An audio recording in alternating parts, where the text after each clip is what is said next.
So my first questions are to the HIA. In your submission, you delve into some of the practical issues in relation to the cost of lending. So in effect, are you arguing that there is a problem with regulatory architecture as well as the specific issue of the serviceability buffer?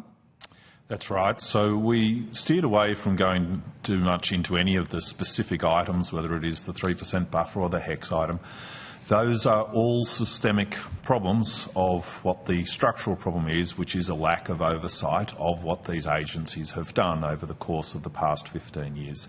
That's why our recommendation is that, first of all, we're looking at a Campbell-style review, so the 1982 review that led to withdrawing the ability of the federal government to determine which first home buyers should and shouldn't get a home loan.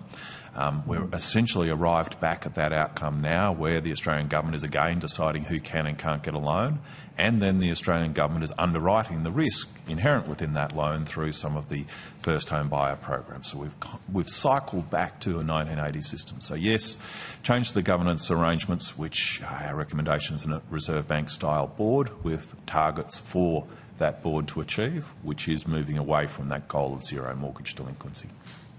Because at the moment, the regulators are not thinking about how do we boost first home ownership, are they?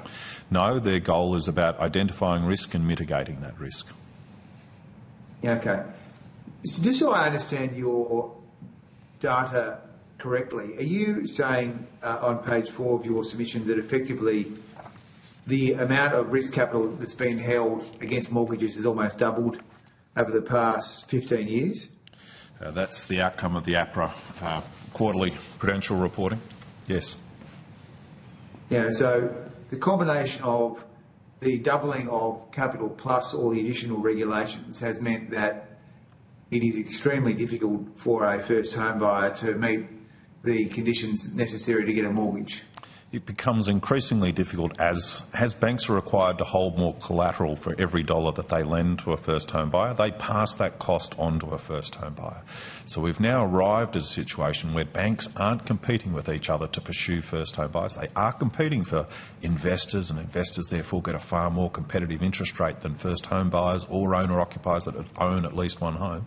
So that inherent inequity we have in our system, where those that are renting incur a disproportionately high cost from the shortage of supply, is made worse by these restrictions. And we are increasingly lending to those that already own a home and punishing those that do not. I guess the question is, maybe a dumb question, is why is it that APRA and these organisations, well, it's mainly APRA over the last couple of decades, haven't considered how the regulations could help first home buyers in conjunction with their overall mandate? I mean, why hasn't that happened?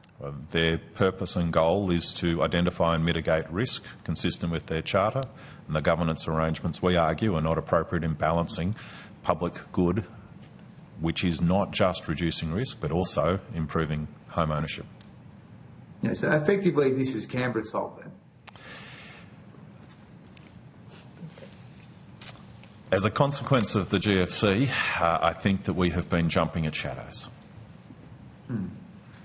Okay. Thank you, Mr. Reardon.